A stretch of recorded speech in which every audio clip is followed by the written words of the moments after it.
afternoon, friends and colleagues, and welcome to RC Squared, Random Categories with Robert Chain. RC Squared is an audience-driven vlog focused on experiential marketing and lifestyle events. I've spent my career as a marketing professional and event producer with expertise in live and virtual channels. In my current role as an assistant director of business development at a leading general services contractor, we are constantly being asked to invent new ways for people to experience brands. So the question is, why start a vlog? Today, there is so much valuable information and content available on so many topics through various industry publications, expert panel discussions, and Google alerts that it's so easy to miss what is most valuable to you. Our goal will be to take a topic picked by you, the audience, and provide the most up-to-date information and insights from around the industry. In the comments section below, we will ask the audience not only to collaborate on the topic of the week, but also to share what they would like to be covered in future episodes. It will be your comments which drive the content which we cover here on RC Squared.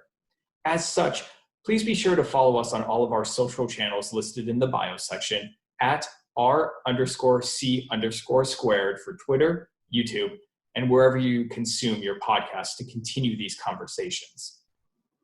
This past week, the eyes of the experiential events community was on Hunan, China, as the 2020 Hunan Auto Show opened on April 30th, running through May 5th. This is being seen as the first major exhibition to resume since the start of the COVID-19 pandemic, and is a welcome sight for those vying for wider returns of trade shows and hospitality domestically and internationally. Initial reports on this event, specifically the attendance, are minimal, but there are some key elements to highlight, such as the measurements they took to ensure the safety of their audience. Being a public event, to qualify for admittance, attendees had to submit their ID card and undergo some initial health checks before coming to the venue. Now, these checks were not limited to just the attendees, but also the staff, volunteers, exhibitors, and any visitors having to go through these stringent checks.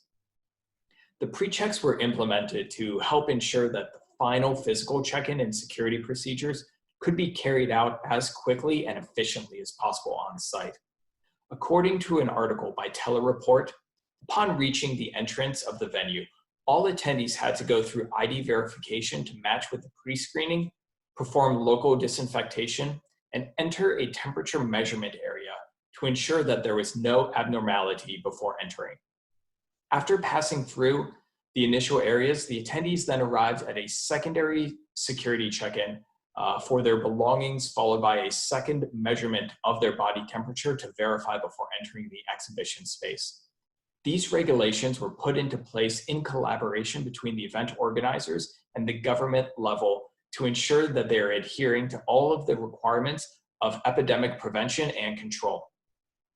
Participants were required to wear face masks at all times and asked to keep an appropriate social distance, cooperate with any additional temperature measurement checks, and urged to wash their hands frequently.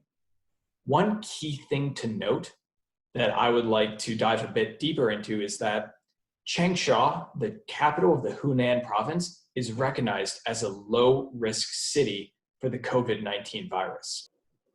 This brings us to the first main topic of the day, which is how events and experiential activations can start to move forward. As we look to the road to recovery, we can look back on history where we have seen similar isolated cases on a much smaller scale. Based on these periods, the first thing that will occur will be people exploring their own city to, quote, test the waters. In this first wave, majority of people's travel will consist of a 300-mile radius, as they will be looking to limit mass transit or the use of flights or airplanes. And as such, this is really one of the first key ideas, which is to focus on the hub of your community.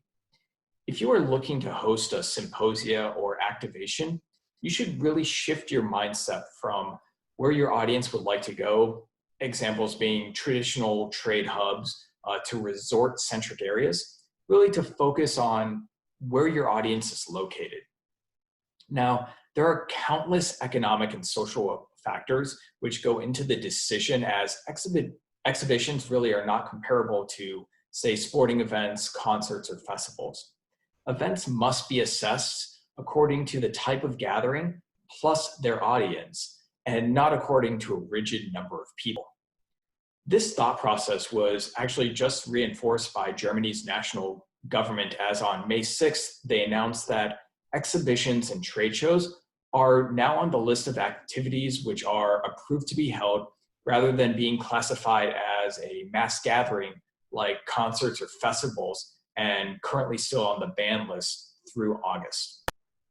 One idea is to look at where a majority of your audience comes from and the health standards of their originating city versus those of the location you are planning to host, and really focus your time and effort on whichever has the highest standard. Now, this process was utilized in the decision to host the Hunan Auto Show, as Changsha was earmarked as a low-risk area due to its infection rates and cases of COVID-19. Plus, a majority of their audience all came from that single city and province, so their risk was much lower than other events. Now, for those of you with international attendees at this time, it makes the conversation a little more complex, as you will need to look beyond the local standards, but also those of 150 plus countries and key regulations with airline travel providers. Now, it is a matter of time before normalcy returns with internationally focused trade events, but additional runway is required versus those plan and host smaller regional and domestic events. All of this said, until we get indicators such as vaccines or announcements from the CDC, we must assume that large gatherings are on pause in the short term. And in this time frame, I'm really thinking around 1 to 3 months. We must shift our ways of thinking to how we can supplement these larger planned gatherings through omni-channel solutions or even smaller regional gathering. Although it may feel like we have been in this shelter in place for an immense length of time now, it has really only been approximately 6 to 8 weeks, which is about as much time as I'm defining my short-term window.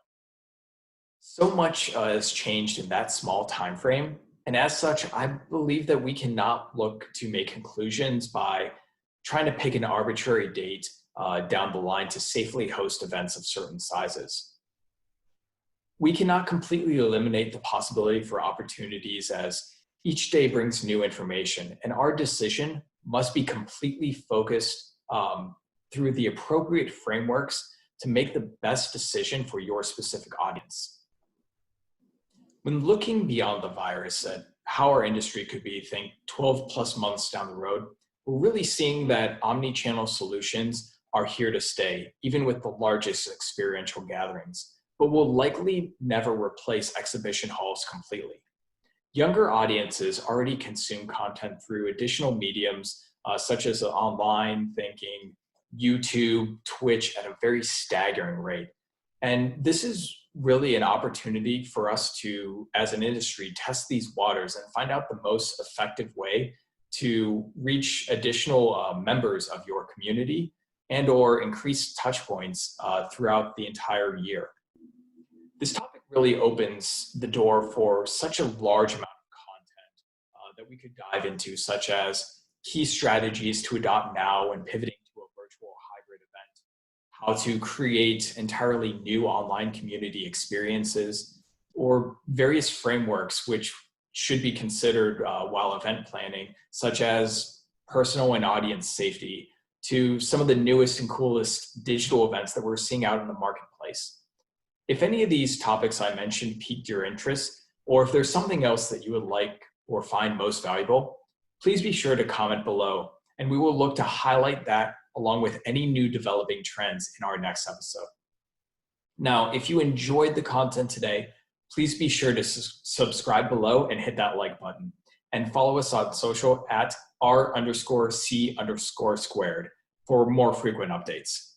I'm truly hoping that this viewership becomes a community, so please do not hesitate to reach out on any of our social channels if you have any ideas, suggestions, or just would like to continue the conversation on one of the topics that we covered.